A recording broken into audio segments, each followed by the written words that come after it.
Hey guys, so in this video we're going to talk about a story that was trending online recently, and I decided also to look at it because it says that a UK-based Nigerian nurse was sentenced to not 1 but 3 years for child negligence.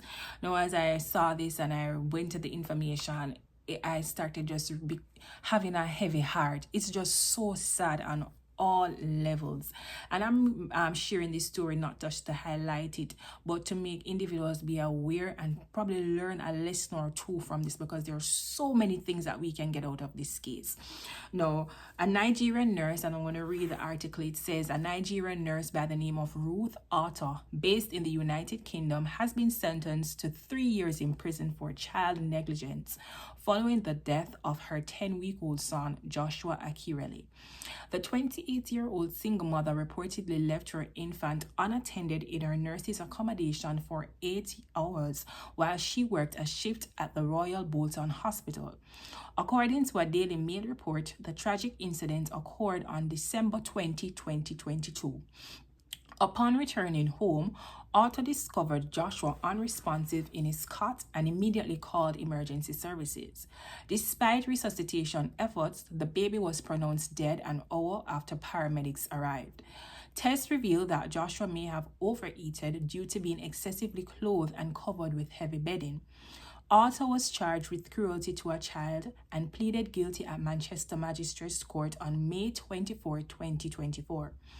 During the investigation, CCTV footage and text messages contraindicated her initial claim that she picked up Joshua from a childminder and found him unresponsive after falling asleep with him. The footage showed her leaving and returning to her accommodation without her child, and messages revealed she had instructed the childminder to falsely claim that she had cared for Joshua that day.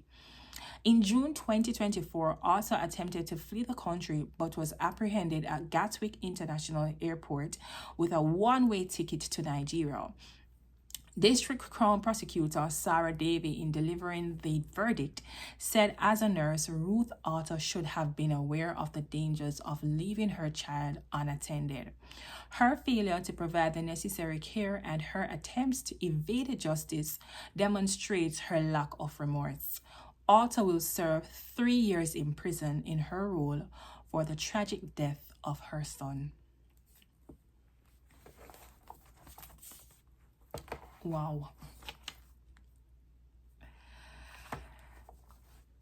Wow. As I said, when I saw this case, it's just reading with a heavy heart to know that a 10-week-old baby lost his life, and the circumstances, everything surrounding the case.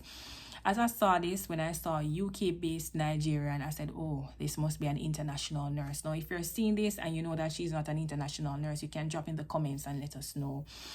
However, I'm not just highlighting this because it's a nurse and the situation behind it. Yes, she's a nurse, but I'm highlighting this for someone that is out there to gain some education and information that you can learn from.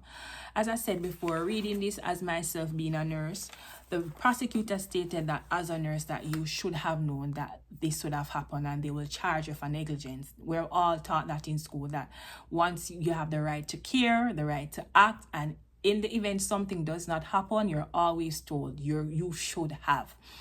No, there are so many question signs all running around my head when I saw the case, and the first thing is like, why, how, and what? But I'm not going to be judgmental or anything on anybody. However, as the prosecutor said, as a nurse, you should have, because the dangers of leaving a child will lead to death. Ultimately, especially a baby that is 10 weeks old. Some things that I looked at when I saw this case and just pulled out. The first one is get support. It is said in the case that this young lady, Ruth, is a single mother. And I want people to understand the importance of having support when you migrate to first world countries. It is very important, and I stress it again, whether you have a spouse or not, support is very important. Support does not begin when you reach in the country. Support begins before you reach the country. No, you can be a single mother back home in your home country and you operate very well. When you move to a different country with different system and a system that you're not used to and you're not aware of, it can be extremely difficult. And it's important to make sure you have adequate support before you leave, because it can end up being very hard in the long run. The next thing that I gained from this case, and I saw some other persons saying that, I'm not sure how true it is to it, that many persons did not know that she was pregnant, even her co-workers. And I want people to understand this. If you're going to take a path, if you're taking a path like this, and once you reach into a situation and you need help, ask for help. I've heard cases before, and I've seen a lot of cases, especially international nurses, where we suffer in silence. We do not speak up. We do not ask. It can be that because we're in a new area, we don't have much friends, family support, that we suffer in silence. Ask. Get support. Ask for help, and I stress it over and over. Many times persons suffer in silence because of fear of losing their jobs, fear of repercussions, or even being sent back home. But do not suffer in silence. Find out resources and facilities that are nearby for any situation that you may need and ask for help. And I've made countless videos already where I've spoken on when you move to an area, research the area, and also make sure that you have support in the form of a community, whether it's friends from back home or your co-workers. Finding a church. Church is not only for spiritual and emotional growth, it's also for supporting you better physically, educationally, and also financially too. So the church is very important. And I said many persons, especially international nurses, suffer in silence, but I'm here to tell you guys, speak up and ask for help. There are resources, there are facilities and organizations that caters for individuals, but it also depends per country. Another thing that I looked at when I was reading the case and looking at it, having a 10-week-old baby, I raised the question or the point of, could it be that she was suffering from postpartum depression? Something that a lot of persons do not talk about, and I'm here to tell you that postpartum depression can affect anybody, anyone. It doesn't have a specific look, it doesn't have a specific color, it doesn't happen to persons who are uneducated or persons who are educated. It happens to anyone. Whether you have support or not, postpartum depression is real, and that's not something that we talk about a lot. Another thing that we can piggyback off from postpartum depression is mental health. How was her mental health being a single mother, operating in a new country, if she's an international nurse? Mental health is something that many persons do not speak about, and depending on the culture you're from, some cultures may shun it and say that you're weak if you speak up about it.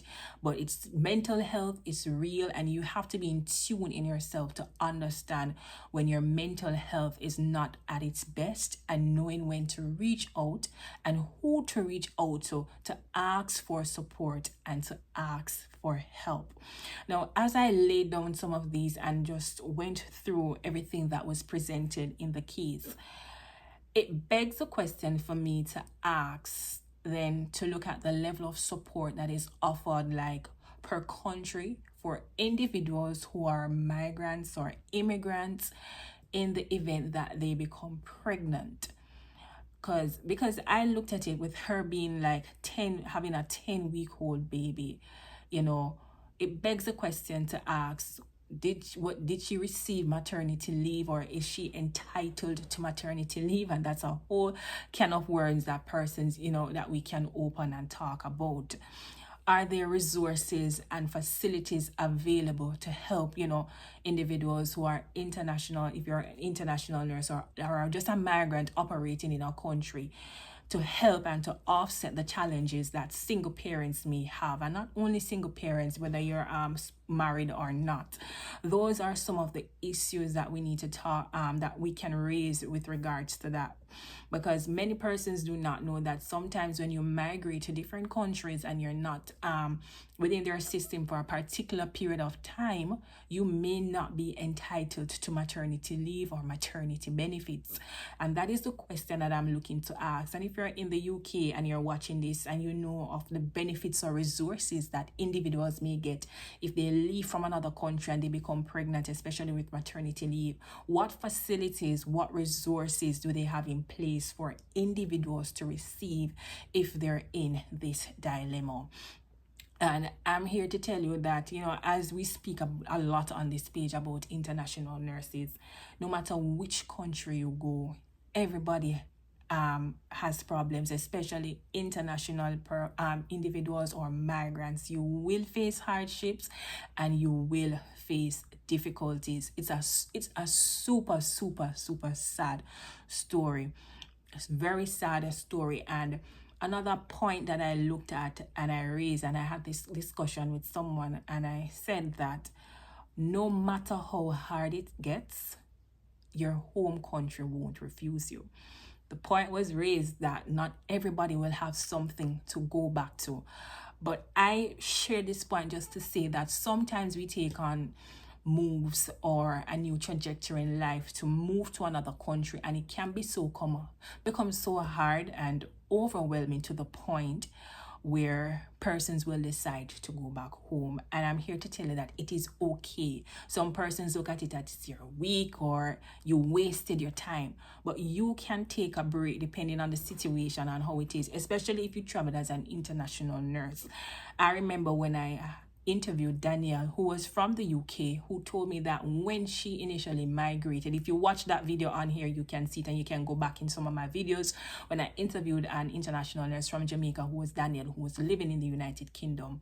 She shared that when she initially moved, I don't know, within a couple of weeks or a month, that she lost her dad.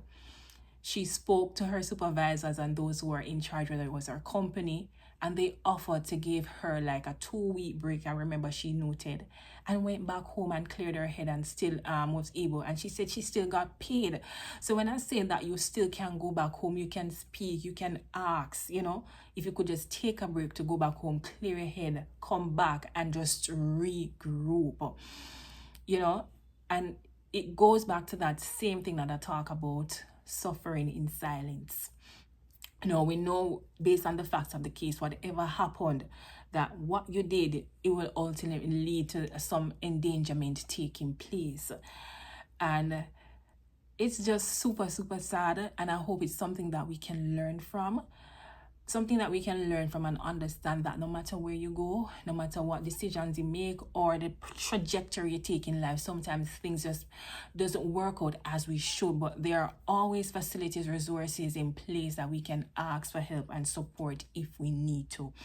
It's a super sad save. It's so super sad that the baby lost his life and now his mother is facing 3 years in prison. I hope this is something that we can learn from, and this is, something that we can understand. But I do believe that there must be other factors that is behind an action like this. Now, if you're watching this and you're from the UK and you have some, you can give some comments with regards to the case. You can drop it in the comment section. And if you like the content that we're producing, you can continue to watch us. Press that like button and also press that share button and also to subscribe. Please stay tuned and see you in another video.